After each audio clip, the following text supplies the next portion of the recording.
What if I told you that the country everyone considers the most peaceful and neutral nation on Earth has been hiding some of the darkest secrets in modern history?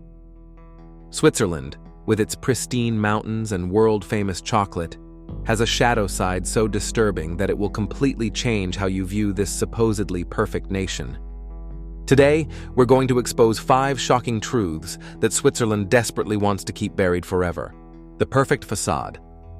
Switzerland has masterfully crafted an image of neutrality, precision, and moral superiority that has fooled the entire world for decades.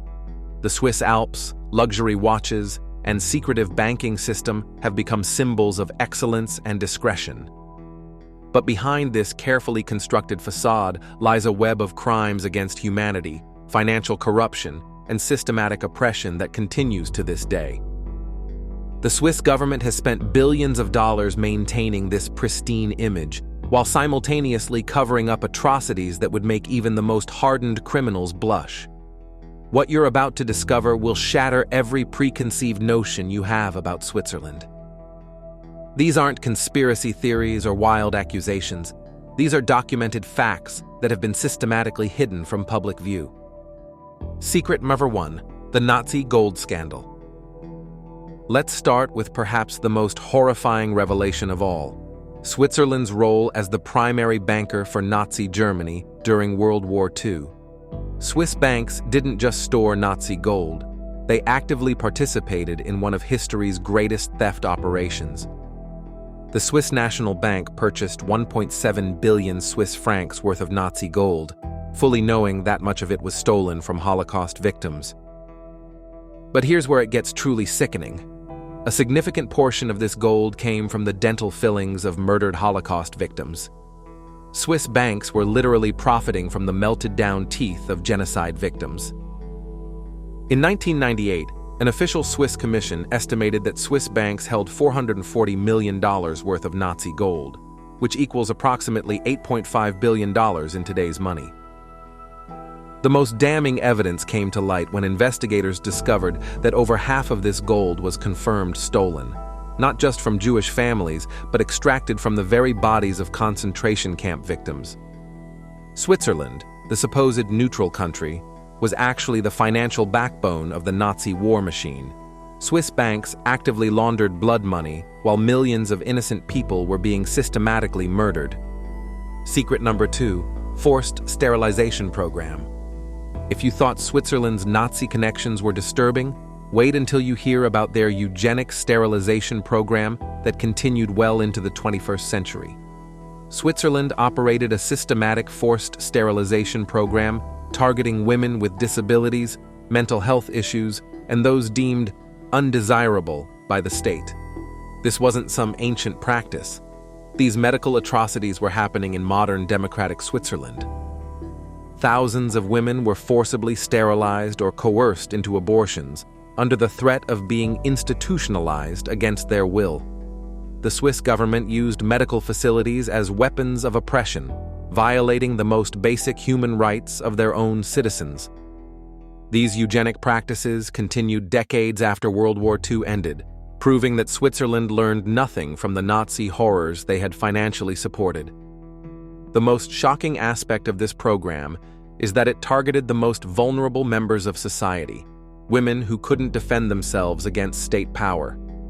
Swiss doctors became accomplices in a systematic campaign of reproductive violence that destroyed thousands of lives. The psychological trauma inflicted on these women and their families continues to reverberate through Swiss society today. Secret number 3: cultural genocide and child theft. Switzerland's campaign of cultural destruction extends far beyond forced sterilization into the realm of systematic child theft and cultural genocide. For decades, the Swiss government operated a program to forcibly remove children from Romani families and other nomadic communities in an attempt to completely erase their cultural identity. This wasn't assimilation. This was cultural extermination. Children were literally kidnapped from their families and placed in government-controlled institutions where they were forbidden from speaking their native languages or practicing their cultural traditions. the Swiss state systematically destroyed family bonds and cultural connections, creating generations of traumatized individuals who were stripped of their identity. These children grew up not knowing their own heritage, their own families, or their place in the world. The most remarkable aspect of this story is that it took until February 2025 for the Swiss government to officially acknowledge these actions as crimes against humanity. For decades, Switzerland denied and covered up these atrocities while maintaining their international reputation as champions of human rights.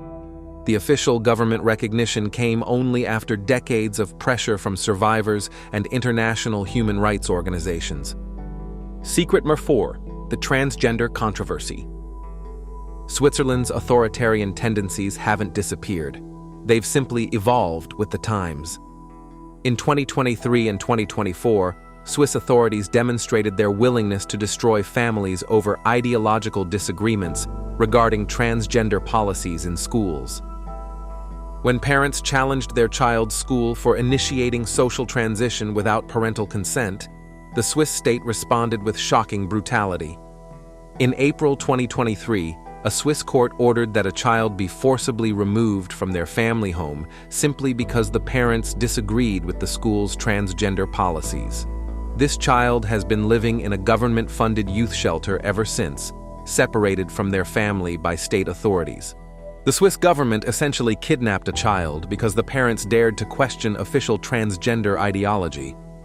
This case reveals how Switzerland uses child protective services as a weapon against families who don't conform to state-approved thinking. The same country that forcibly sterilized women and stole children from minority families is now tearing apart families over transgender ideology. Swiss authorities have learned that the most effective way to control a population is to threaten their children. Secret number 5, the dictators' bank. Switzerland's role as the world's premier money laundering operation didn't end with Nazi gold. It simply expanded to serve modern dictators and criminals. Swiss banks continue to hide billions of dollars stolen from some of the world's poorest countries by corrupt dictators and their criminal associates. While Swiss citizens enjoy one of the highest standards of living in the world, their wealth is built on blood money from around the globe. The 1998 settlement regarding Nazi gold resulted in $1.25 billion being paid to over 500,000 Holocaust victims, with contributions from Credit Suisse, UBS, the Swiss National Bank, and even Nestlé. But this settlement was essentially hush money, an attempt to buy silence about Switzerland's continuing role as a financial safe haven for criminals. The same banking system that profited from Nazi atrocities continues to serve dictators, war criminals, and human traffickers today. Swiss banking secrecy laws were specifically designed to protect criminals and their stolen wealth. While other countries have implemented transparency measures to combat money laundering, Switzerland continues to resist meaningful reform. Every luxury Swiss watch, every piece of premium Swiss chocolate, is potentially funded by money stolen from victims of oppression around the world. The hidden art scandal. The Nazi connection runs even deeper than most people realize. In 2015, investigators made a shocking discovery when the son of Hitler's art curator died in Munich. Over 2,000 pieces of stolen artwork were found in his apartment, including masterpieces by Pablo Picasso and Pierre-Auguste Renoir that had been looted by the Nazis.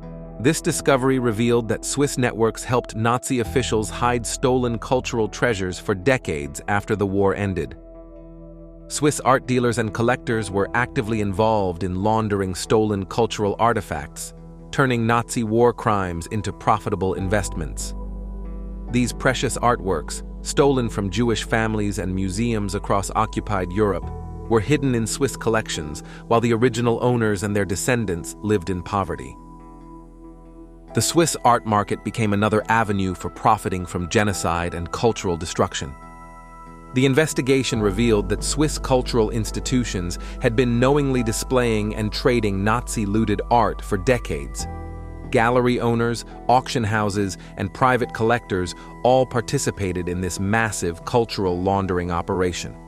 The same country that claims to value culture and refinement was actually built on the systematic theft of other people's cultural heritage. The pharmaceutical connection. Switzerland's pharmaceutical industry, led by companies like Novartis and Roche, has its own dark history of collaboration with Nazi medical experiments. Swiss pharmaceutical companies provided chemicals and medical supplies used in concentration camp experiments on human subjects. The same scientific expertise that today produces life-saving medications was once used to develop more efficient methods of mass murder. During World War II, Swiss pharmaceutical companies actively collaborated with Nazi doctors who were conducting horrific medical experiments on prisoners. These companies provided the chemical compounds used in sterilization experiments, poison gas development, and other medical atrocities. After the war, many of these companies simply rebranded their Nazi-era research as legitimate medical advancement. The profits from this collaboration helped establish Switzerland as a global pharmaceutical powerhouse. Swiss drug companies used Nazi human experimentation data to develop new medications and treatments, essentially building their modern success on the suffering of concentration camp victims. The precision and efficiency that characterizes Swiss pharmaceutical manufacturing was perfected through collaboration with Nazi medical programs. The insurance scandal. Swiss insurance companies played a crucial role in the Nazi financial network by systematically denying claims from Holocaust victims and their families. When Jewish families were murdered or deported, Swiss insurance companies simply kept their premiums and refused to pay death benefits. This systematic theft of insurance benefits represented millions of dollars in additional profits from genocide. After the war, Swiss insurance companies made it virtually impossible for Holocaust survivors to collect on legitimate policies. They demanded impossible documentation, imposed arbitrary time limits, and created bureaucratic obstacles designed to prevent payouts. Families who had paid premiums for decades were told their policies were invalid because they couldn't produce death certificates for relatives who were murdered in concentration camps. The insurance scandal only came to light in the 1990s when international pressure forced Swiss companies to acknowledge their theft of Holocaust victim assets. Swiss insurance companies had been sitting on billions of dollars in legitimate claims for over 50 years, collecting interest on money that belonged to murdered families. This systematic theft continued long after the war ended, proving that Swiss complicity in Nazi crimes was not just wartime opportunism, but deliberate long-term exploitation. The Vatican connection. Switzerland's role in Nazi financial operations extended beyond commercial banks to include facilitating the Vatican's controversial wartime activities. Swiss financial institutions helped the Catholic Church move money and assets for Nazi officials seeking to escape justice after the war ended. The famous rat lines that helped Nazi war criminals flee to South America were partially financed through Swiss banking channels.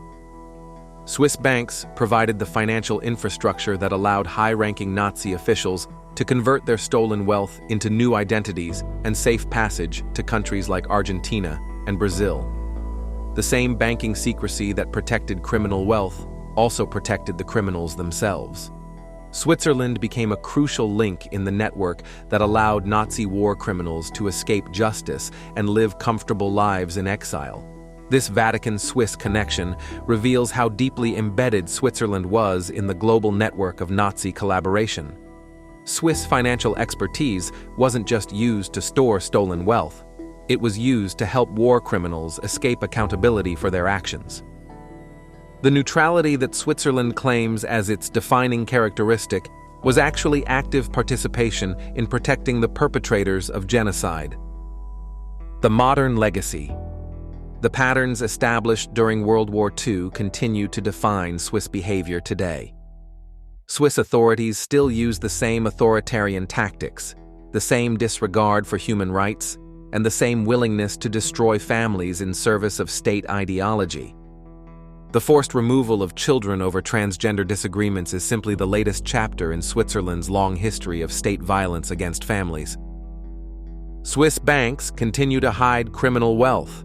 Swiss authorities continue to violate human rights, and Swiss society continues to benefit from money laundering operations that fund oppression around the world.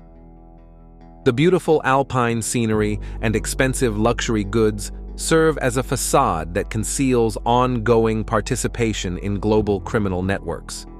Switzerland has never truly reckoned with its past because it has never stopped engaging in the same behaviors. The international community continues to enable Swiss criminal behavior by treating Switzerland as a legitimate and respectable nation.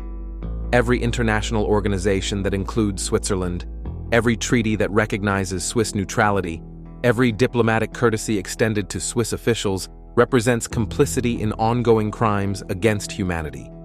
Switzerland's pristine international reputation is built on collective amnesia about documented atrocities. The uncomfortable truth. The truth about Switzerland reveals how easily an entire nation can maintain a false reputation while engaging in systematic criminality. Swiss success isn't built on precision, neutrality, or moral superiority. It's built on collaboration with history's worst criminals and ongoing participation in global oppression networks. The Swiss model isn't something to admire or emulate. It's something to expose and condemn. Every Swiss franc in circulation is potentially connected to stolen Nazi gold. Every Swiss bank account potentially contains dictator wealth, and every Swiss institution potentially built on the suffering of innocent victims.